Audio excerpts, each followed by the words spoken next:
What's better than Anchor's podcast creation tools? Nothing. Mankind has always searched for evidence of God's perfection, and we found it. Anchor is the easiest way to make a podcast. Anchor gives you everything you need in one place for free, which you can use straight from your phone or computer. The creation tools allow you to record and edit your podcast so it sounds great. They'll distribute your podcast for you so it can be heard everywhere. Spotify, Apple Podcasts, Google Podcasts, and the lesser of the podcast platforms like Stitcher. You can easily make money from your podcast with no minimum listenership. I've made $5, and I've been doing this for 3 months. So, download the Anchor app or go to anchor.fm to get started. Before I start the show, I feel like there should be a warning. I'm reading public domain books and short stories and whatever else. Some of it may be offensive. I don't read these things before, so I don't review it, so it's kind of just by chance. So if anything in here is offensive, or most likely with these really old books, bigoted, don't hold me responsible. I'll be just as surprised as you are. And with that, enjoy this episode of Leaves of Glen. I am Glenn Nuzzles.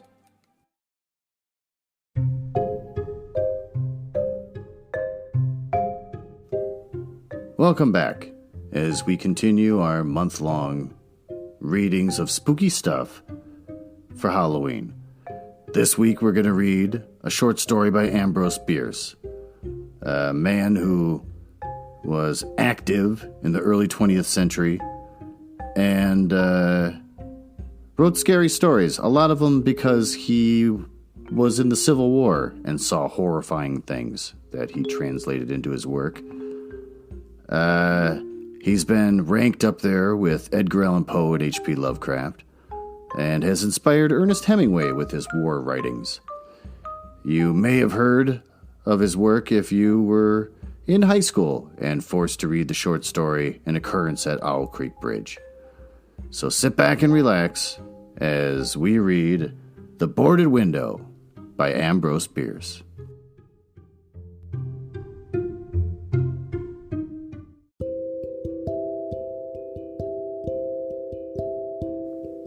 The Boarded Window by Ambrose Bierce.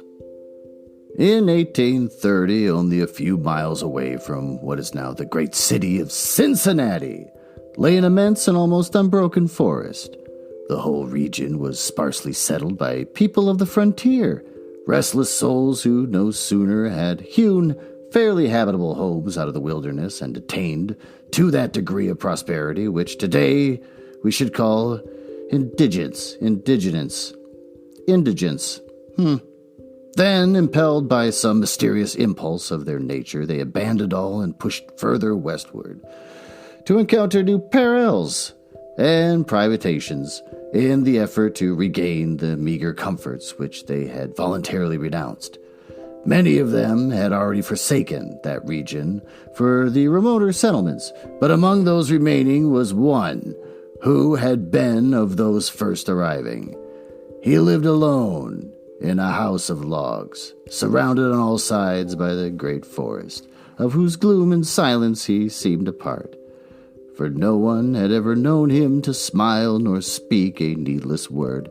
His simple wants were supplied by a sale or barter of skins of wild animals in the river town, for not a thing did he grow upon the land which, if needful, he might have claimed by right of undisturbed possession. There were evidences of, quote, improvement, unquote, a few acres of ground immediately about the house which had once been cleared of its trees, the decayed stumps of which were half concealed by the new growth that had been suffered to repair the ravage wrought by the axe.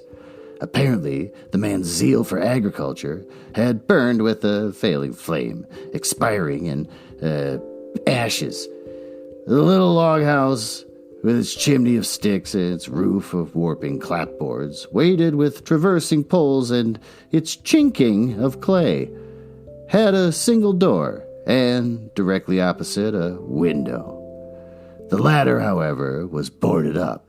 Nobody could remember a time when it was not, and none knew why it was so close. Certainly not because of the occupant's dislike of light and air, for on those rare occasions when a hunter had passed that lonely spot, the recluse had commonly been seen sunning himself on the doorstep, if heaven had provided sunshine for his need. I fancy there are few persons living today who ever knew the secret of that window, but I am one, as you shall see. The man's name was said to be Murlock. He was apparently 70 years old, actually about 50. Something besides years had a hand in his aging. His hair and long, full beard were white, his gray, lustrous eyes sunken, his face singularly seamed with wrinkles which appeared to belong to two intersecting systems. In figure he was tall and spare, with the stoop of shoulders, a burden-bearer. I never saw him. These particulars I learned from my grandfather, who also I got the man's story when I was a lad. He had known him when living nearby in that early day. One day, Murlock was found in his cabin, dead. It was not a time and a place for coroners and newspapers, and I supposed it was agreed that he had died from natural causes, or I should have been told and should remember. I know only that with that was probably a sense of the fitness of things. The body was buried near the cabin, alongside the grave of his wife, who had preceded him so many years that local tradition had retained hardly a hint of her existence. That closes the final chapter of this true story, excepting, indeed, the circumstance that many years afterwards, in company with an equally intrepid spirit, I penetrated to the place and ventured near enough to the ruined cabin to throw a stone against it, and ran away to avoid the ghost which every well-informed boy whereabout knew haunted the spot. There's an earlier chapter that's supplied by my grandfather. When Murlock built his cabin and began laying sturdily about with his axe, to hew out the farm, the rifle, meanwhile, his means of support, he was young, strong, and full of hope. In that eastern country whence he came, he had married, as was the fashion, a young woman, and always worthy of his honest devotion, who shared the dangers and privations of this lot with a willing spirit and a light heart. There is no known record of her name. Of her charms of mind and person, tradition is silent, and the doubter is at liberty to entertain his doubt. But God forbid that I should share it! Of their affection and happiness there is an abundance, assurance in every added day of the man's widowed life. For what but the magnetism of a blessed memory could have chained that venturesome spirit to a lot like that? One day Murlock returned from gunning in a distant part of the forest to find his wife prostrate with fever and delirious. There was no physician within miles, no neighbor, nor was she in a condition to be left to summon help. So he set about the task of nursing her back to health, but at the end of the third day she fell into unconsciousness and so passed away, apparently with never a gleam of returning reason. From what we know of a nature like his, we may venture to sketch in some of the details of the outline picture drawn by my grandfather. When convinced that she was dead, Murlock had enough sense to remember that the dead must be prepared for burial. In the performance of this sacred duty, he blundered now and again, did certain things incorrectly, and others which he did correctly were done over and over. His occasional failures to accomplish some simple and ordinary act filled him with astonishment, like that of a drunken man who wonders at the suspension of familiar natural laws. He was surprised, too, that he did not weep, surprised and a little ashamed. Surely it is unkind not to weep for the dead. Tomorrow, he said aloud, I shall have to make the coffin and dig the grave, and then I shall miss her, when she is no longer in sight. But now she is dead, of course, but it is all right. It must be all right, somehow. Things cannot be so bad as they seem. That was a weird little speech to give to yourself. He stood over the body in the fading light, adjusting the hair and putting the finishing touches to that simple toilet. doing all mechanically with soulless care.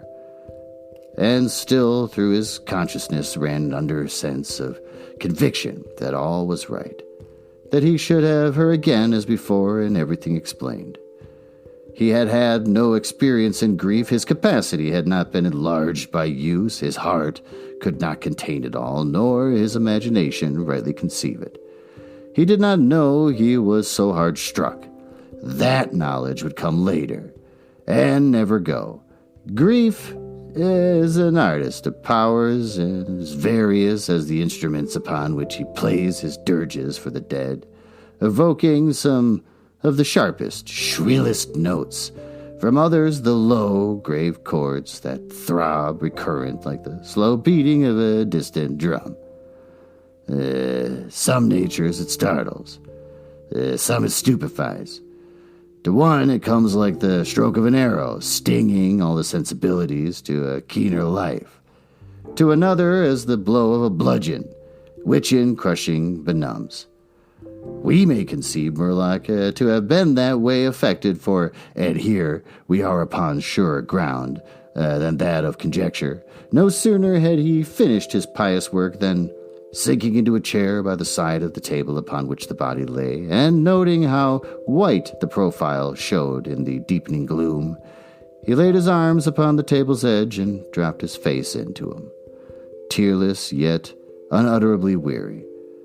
At that moment came in through the open window a long, wailing sound like the cry of a lost child in the far deeps of the darkening wood! But the man did not move. Again and nearer than before sounded that unearthly cry upon his failing sense. Perhaps it was a wild beast. Perhaps it was a dream, for Murlock was asleep. Some hours later, as it afterward appeared, this unfaithful watcher awoke and, lifting his head from his arms, intently listened. He knew not why. There in the black darkness by the side of the dead, recalling all without a shock, he strained his eyes to see. He knew not what. His senses were all alert. His breath was suspended. His blood had stilled its tides as if to assist the silence. Who, what, had waked him? And where was it? Suddenly the table shook beneath his arms, and at that same moment he heard, or fancied he heard, a light, soft step. Another, sounds as if a bare feet upon the floor! He was terrified beyond the power to cry out or move. Perforce he waited there in the darkness, though streaming centuries of such dread as one may know, yet live to tell. He tried vainly to speak the dead woman's name, vainly to stretch forth his hand across the table to learn if she were there. His throat was powerless. His arms and hands were like lead. Then occurred something most frightful. Some heavy body seemed hurled against the table with an impetus that pushed it against his breast so sharply as to nearly overthrow him, and at the same instant he heard and felt the fall of something upon the floor with so violent a thump that the whole house was shaken by the impact. That was just a whole sentence. A scuffling ensued, and a confusion of sounds impossible to describe. Murlock had risen to his feet. Fear had by excess forfeited control of his faculties. He flung his hands upon the table. Nothing was there. There is a point at which terror may turn to madness, and madness incites to action, with no definite intent, from no motive, but the wayward impulse of a madman. Murlock sprang to the wall, with a little groping seized his loaded rifle, and without aim, discharged it. By the flash which lit up the room with a vivid illumination, he saw an enormous panther dragging the dead woman toward the window, its teeth fixed in her throat. Then there were darkness blacker than before, and silence. And when he returned to consciousness, the sun was high, and the wood vocal with songs of birds. The body lay near the window, where the beast had left it. When frightened away by the flash and report of the rifle, the clothing was deranged, the long hair in disorder. The limbs lay anyhow. From the throat, dreadfully lacerated, had issued a pool of blood, not yet entirely coagulated. The ribbon with which he had bound the wrists was broken. The hands were tightly clenched. Between the teeth was a fragment of the animal's ear.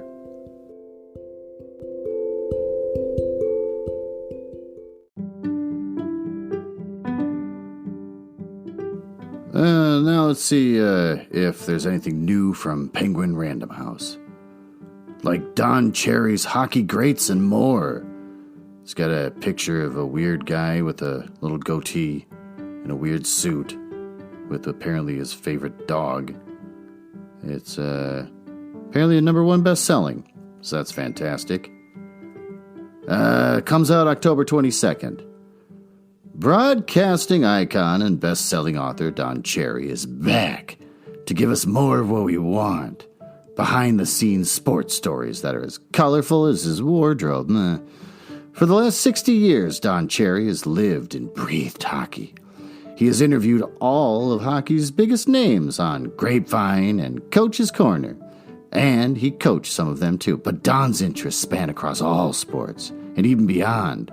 In this unforgettable book, Don grants us unparalleled insider access to some of the most legendary athletes and figures of our time. Follow Don to the 2018 Stanley Cup playoffs and to the pitcher's mound at Rogers Center, and learn how the Blue Jays' Josh Donaldson saved his neck.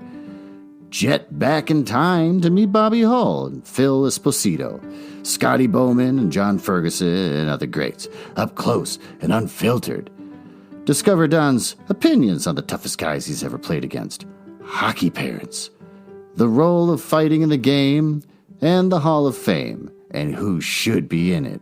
Learn about Don's friendship with Gord Downie, the incomparable late frontman of the Tragically Hip, and a lifelong hockey fan.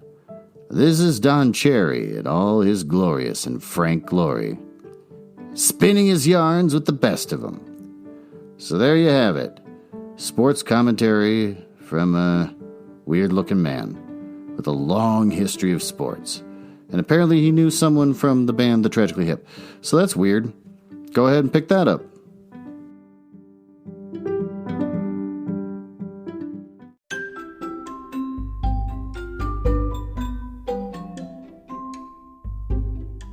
And so that was the story of The Boarded Window by Ambrose Bierce. I hope you enjoyed it. The mystery of, was his wife really dead? Or did she get killed when the animal grabbed her? We'll never know. Which is the mystery of Ambrose Bierce. So tune in next week as we probably try to squeeze in one more scary story for Halloween.